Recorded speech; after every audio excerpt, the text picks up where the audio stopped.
San Diego County, and the coastal waters from San Mateo Point to the Mexican border and out 60 nautical miles, including San Clemente Island.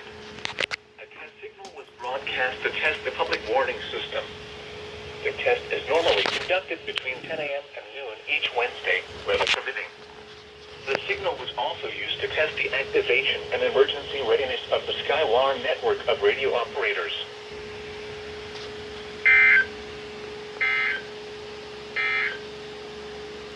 Alright guys, that was a weekly test for July 18th. So, yeah, I'm gonna go now, so I wonder if maybe SGX is gonna issue a second weekly test message, because this one's issued as a 30-minute event. They usually issue them 1-hour events. So let's stay tuned, see what happens.